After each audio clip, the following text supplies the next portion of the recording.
یا ایہا الذین آمنوا، اے ایمان والو، اللہ کا پیغام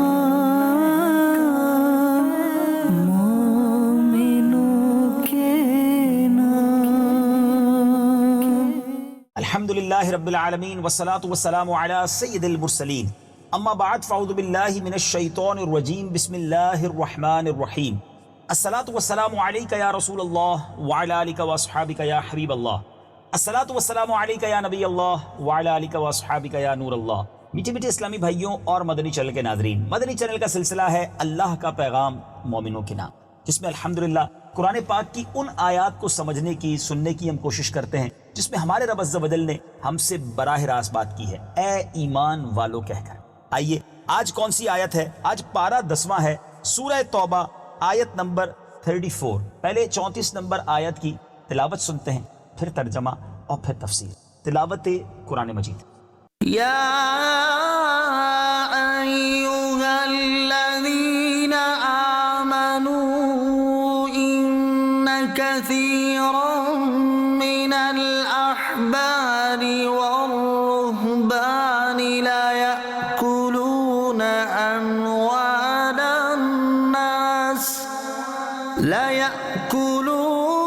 أَمْوَالَ النَّاسِ بِالْبَاطِلِ وَيَصُدُّونَ عَن سَبِيلِ اللَّهِ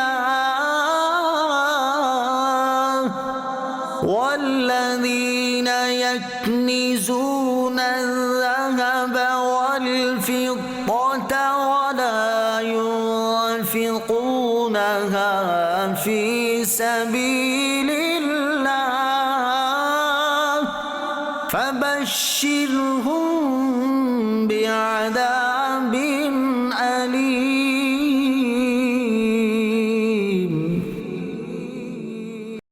ترجمہ کنز العرفان۔ اے ایمان والو، بے شک بہت سے پادری اور روحانی درویش باطل طریقے سے لوگوں کا مال کھا جاتے ہیں اور اللہ کی راہ سے روکتے ہیں، اور وہ لوگ جو سونا اور چاندی جمع کر رکھتے ہیں اور اسے اللہ کی راہ میں خرچ نہیں کرتے، انہیں دردناک عذاب کی خوشخبری سناؤ۔ لَيَأْكُلُونَ أَمْوَالَ النَّاسِ بِالْبَاطِلِ، باطل طریقے سے لوگوں کا مال کھا جاتے ہیں۔ پادری اور روحانی درویش اس طرح باطل طریقے سے مال کھاتے ہیں کہ دین کے احکام بدل کر لوگوں سے رشوتیں لیتے ہیں اور اپنی کتابوں میں مال و دولت کے لالچ میں تحریف و تبدیل کرتے ہیں، اور سابقہ کتابوں کی جن آیات میں سرور دو عالم علیہ السلام کی نعت و صفت مذکور ہے، مال حاصل کرنے کے لیے ان میں فاسد تعویلیں اور تحریفیں کرتے رہتے ہیں۔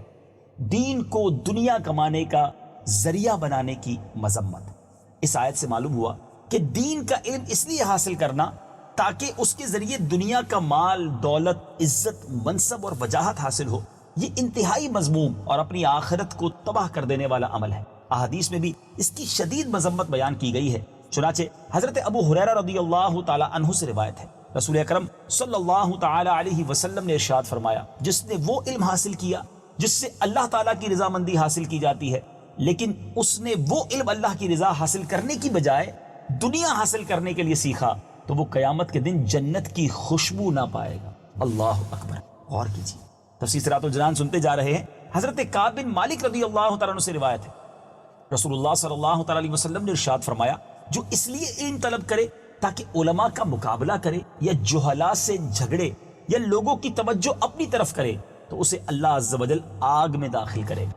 حضرت جابر بن عبداللہ رضی اللہ تعالیٰ عنہ سے روایت ہے، حضور انور صلی اللہ تعالیٰ علیہ وسلم نے ارشاد فرمایا، علماء کے سامنے فخر کرنے، بے وقوفوں سے جھگڑنے اور مجلس آراستہ کرنے کے لیے علم نہ سیکھو، کیونکہ جو ایسا کرے گا تو اس کے لیے آگ ہی آگ ہے۔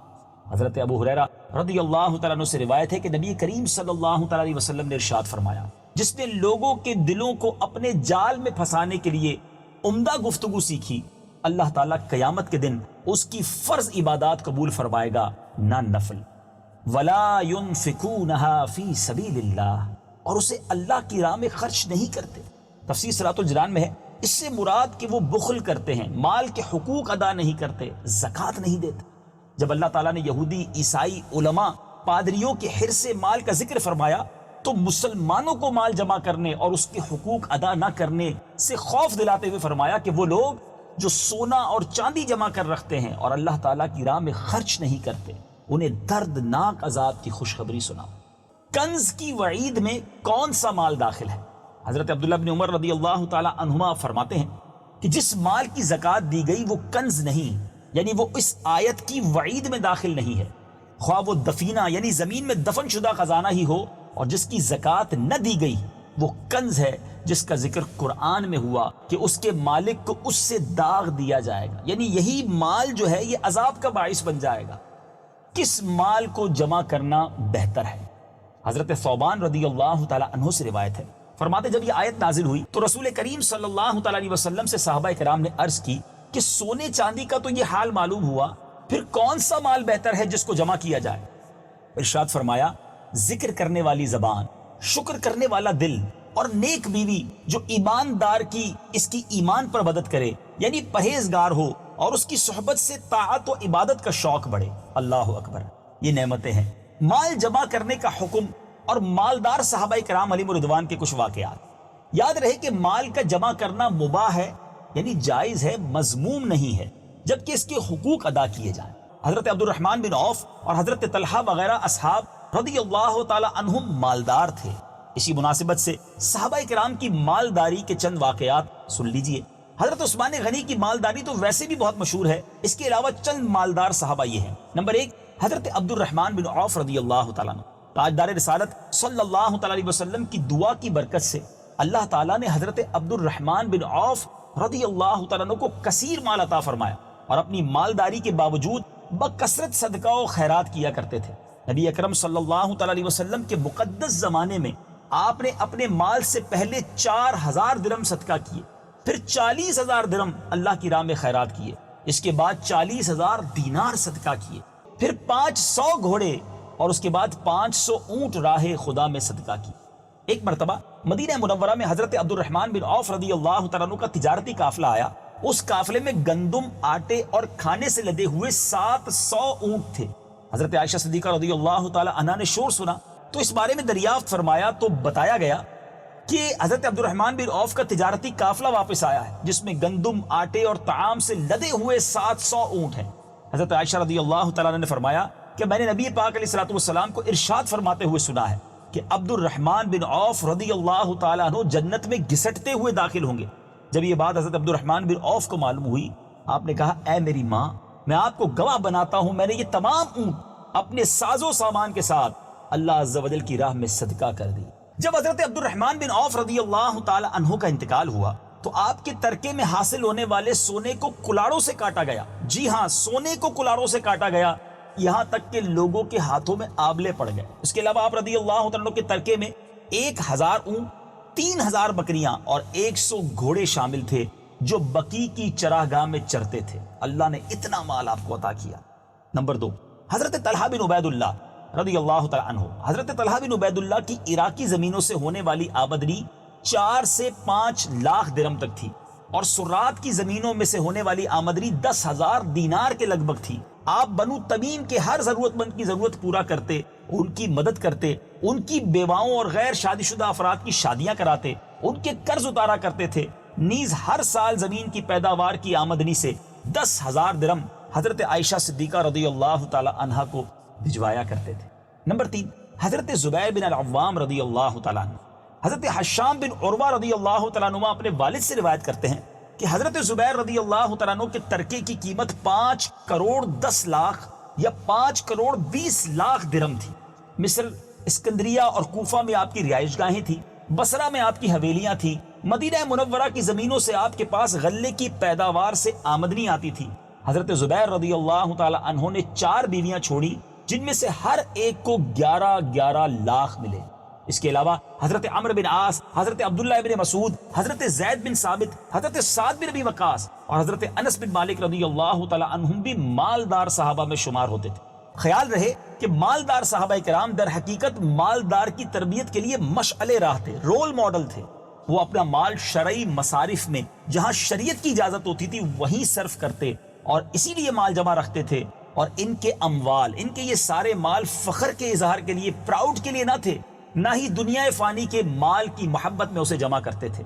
اللہ تعالیٰ مالدار مسلمانوں کو صحابہ کرام رضی اللہ تعالیٰ عنہم کی سیرت پر عمل پیرا ہونے کی توفیق عطا فرمائے، آمین بجاہ النبی الامین۔ یہاں تفسیر صراط الجنان کے مدنی پھول تو پورے ہوئے، مگر اس آیت میں کیا شاندار درس ہے۔